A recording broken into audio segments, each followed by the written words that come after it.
முதலமைச்சர் மு.க.ஸ்டாலினை விடுதலை சிறுத்தைகள் கட்சித் தலைவர் திருமாவளவன் சந்தித்திருக்கிறார். அண்மை செய்தியாக பார்த்து வருகிறோம்.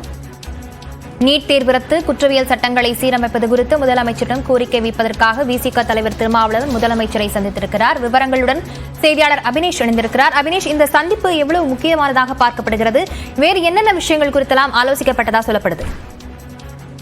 தமிழ்நாடு முதலமைச்சர் மு.க.ஸ்டாலினை விடுதலை சிறுத்தைகள் கட்சியின் தலைவர் தொல் திருமாவளவன் தலைமைச் செயலகத்தில் சந்தித்த 3 மிக முக்கியமான கோரிக்கைகளை அவர் வழங்கியிருக்கிறார்.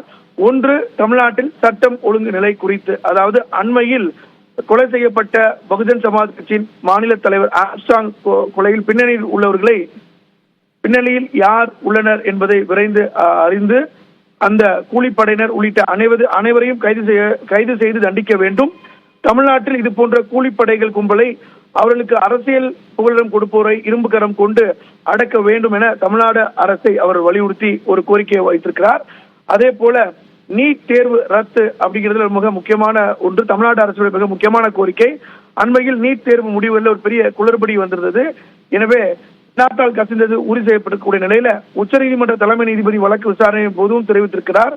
எனவே நீட் தேர்வு தொடர்பாக ஒரு சரியான நிலைப்பாட்டை தமிழ்நாடு அரசு தான் முதல்ல எடுத்தது எனவும், இந்தியாவின் பல மாநிலங்களில நீட் தேர்வுக்கு எதிரான ஒரு போராட்டங்களை முன்னெடுக்கக்கூடிய நிலையில தற்போது இந்த நீட் தேர்வு முடிவுகளும் ஒரு குளப்படி ஏற்பட்டு வரக்கூடிய நிலையில தமிழ்நாடு அரசின் சார்பில் அனைத்து கட்சி கூட்டம் ஒன்றை கூட்டி அதில் ஒருமனதாக தீர்மானம் நிறைவேற்ற வேண்டி அரசுக்கு ஒரு விடுதலை சிறுத்தை கட்சியின் சார்பாக ஒரு கோரிக்கையை வைத்திருக்கிறார்.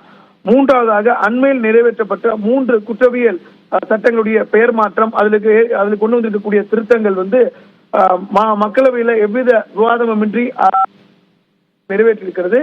எனவே அதை கண்டித்தும் மாநிலம் முன்னெடுக்கக்கூடிய இந்த நடவடிக்கைகளை விசிக, அதாவது அந்த 3 குற்றவியல் சட்டங்கள் தொடர்பாக அரசு ஏற்கனவே ஒரு நபர் குழு அமைத்திருக்கிறது. இதற்கெல்லாம் நன்றி தெரிவித்தும் இந்திய கூட்டணி கட்சியும் ஆளும் மாநிலங்களும் இதே போல் திருத்தங்கள் கொண்டு வருவதற்கு நடவடிக்கை எடுக்க வேண்டும் எனவும் முதலமைச்சரிடம் விசிக தலைவர் திருமாவளவன் வலியுறுத்தியிருக்கிறார். 3 கோரிக்கைகளை வலியுறுத்தி முதலமைச்சர் மு.க.ஸ்டாலினை சந்தித்து தலைமைச் செயலகத்தில் பேசி வருகிறார். ஒன்று, ஆம்ஸ்ட்ராங் கொலை வழக்கில் கைது செய்யப்பட வேண்டியவர்கள். முதலமைச்சர் மு.க.ஸ்டாலினை விடுதலை சிறுத்தைகள் கட்சி திருமாவளவன் சந்தித்திருப்பது முக்கியமானதாக பார்க்கப்படுகிறது. விவரங்களுக்கு நன்றி அபினேஷ்.